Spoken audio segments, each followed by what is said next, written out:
निबोधत।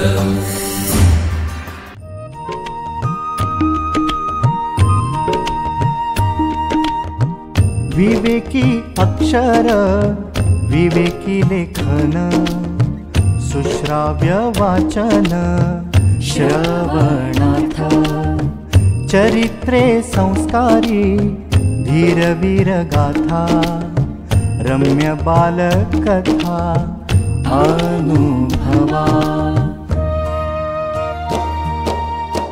अमृताचे शब्द थोर आणि सान सगळ्यांचे कान आनंदावे चालता बोलता ऐकावे पहावे ज्ञानी होत जावे सहजची।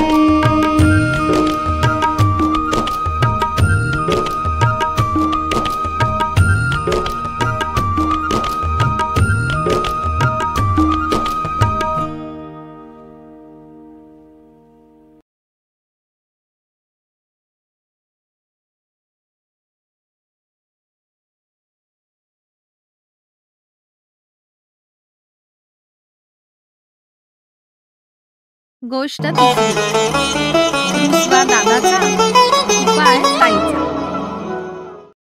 मुलांनो, आज मी तुम्हाला एक गोष्ट सांगणार आहे। छान आहे गोष्ट, एकदम मस्त, नक्की आवडेल तुम्हाला ती। ही गोष्ट आहे एका बहिणीची आणि हो, तिचा भाऊ सुद्धा आहे बरं का या गोष्टीत। चला तर मग ऐकूयात एका रुसलेल्या दादाची आणि त्याच्या प्रेमळ ताईची गोष्ट। त्या ताईचं आपल्या दादावर खूप खूप प्रेम होतं। तो दादाही आपल्या ताईला खूप जपायचा, छान सांभाळायचा। तिचा मोठा भाऊच होता ना तो, त्यामुळं अगदी आईबाबांसारखंच तो तिची काळजी घ्यायचा। हो हो, अगदी आईबाबांसारखंच, कारण त्या ताईचे आईबाबा कधीच हे जग सोडून गेले होते। एकदा काय झालं, या ताईचा दादा खूप उशिरा घरी परत आला बाहेरून। सकाळी तो गावात गेला होता। गावातल्या 5-6 घरी तो माधुकरी मागणार होता। खरं तर रोजच जायचा तोही अशी माधुकरी मागायला। सांगते सांगते, माधुकरी म्हणजे काय हेच विचारायचंय ना तुम्हाला? सांगते। खूप पूर्वी ही अशी माधुकरी मागायची पद्धत होती गावागावांमध्ये। त्या काळी गरजू मुलं दुपारी आपल्या घराबाहेर पडत, गावातल्या मोठ्या घरी जात, घराच्या दारात उभं राहून ओम भवती भिक्षां देही असं म्हणत, मग त्या घरातून कुणीतरी बाहेर येऊन जेवणाचे पदार्थ त्याला देत असत। हे असं 5 घरांमधून अन्नदान घ्यायचं आणि घरी येऊन सर्वांनी भोजन करायचं। याला म्हणतात माधुकरी मागणं। ही मुलं अशी ही माधुकरी मागूनच आपलं जीवन व्यतीत करत होती। समजलं माधुकरी म्हणजे काय ते? चला तर मग आता पुन्हा वळूयात आपल्या गोष्टींकडं। कुठवर आलो होतो बरं आपण? तर तो दादा दुपारी उशिरा घरी आला होता, इथपर्यंतच ना? चला पुढं। माधुकरी मागायला गेला होता ना तो, तर तो घरी आला तोच मुळी तणतण करत, चेहरा चिडलेला, थोडासा रडवेलाही, ताड ताड चालत आला तो। तोंडातल्या तोंडात काहीतरी पुटपुटतच तो आपल्या झोपडीत शिरला।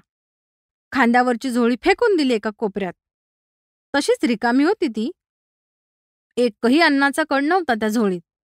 झोपडीचं दार त्यानं आतून लावून घेतलं, कडी घातली न बसून राहिला आतमध्ये एकटाच।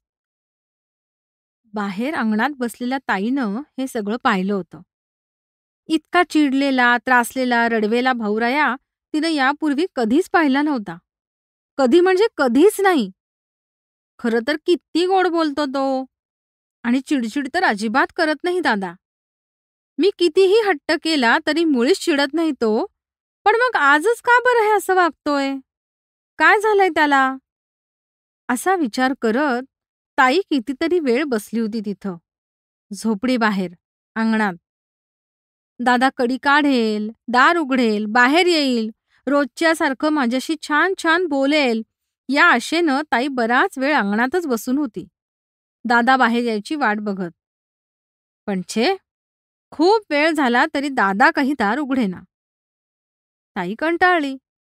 तिनं दादाला खूप हाका मारल्या, दार वाजवलं, दार उघडण्याची पुन्हा पुन्हा विनंती केली. पण एक नाही ना दोन नाही, दार काही उघडेच ना तिचा दादा. शेवटी तिनं कळवळून बाहेरूनच विचारलं, अरे पण दादा, काय झालं ते तरी सांग ना. का हे असं कोंडून घेतलंय स्वतःला? कारण ताई, मला गावातल्या लोकांचं तोंडही बघायचं नाहीये. आतून आवाज आला दादाचा.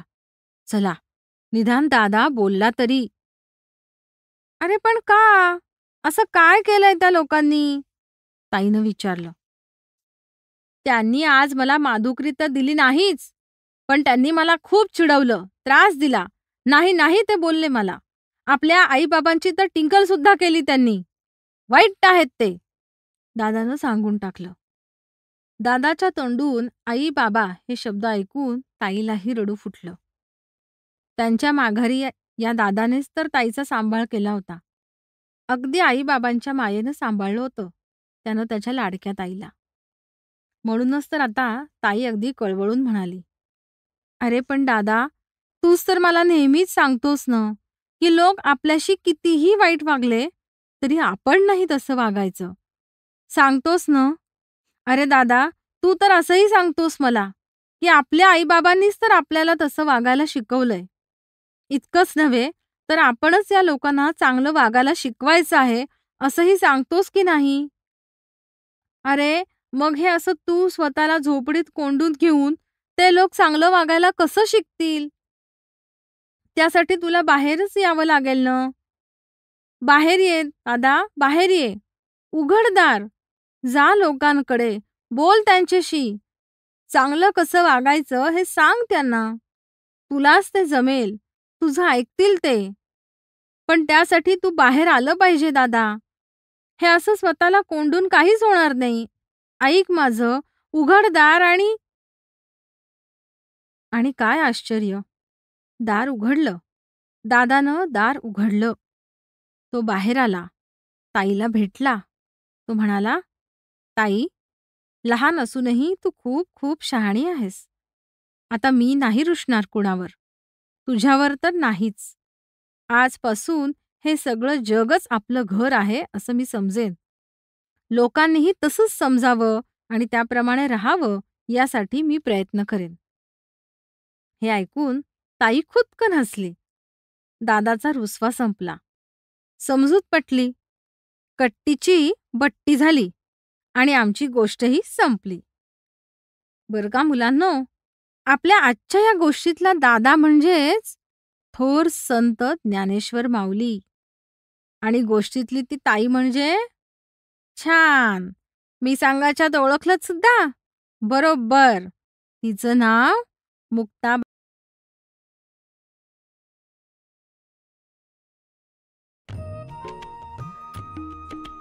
विवेकानंद केंद्र मराठी प्रकाशन विभाग म्हणजेच MPRV गेली 35 वर्षे संस्कारक्षम आणि राष्ट्रजागरणपर पुस्तकांच्या प्रकाशन व्यवसायात.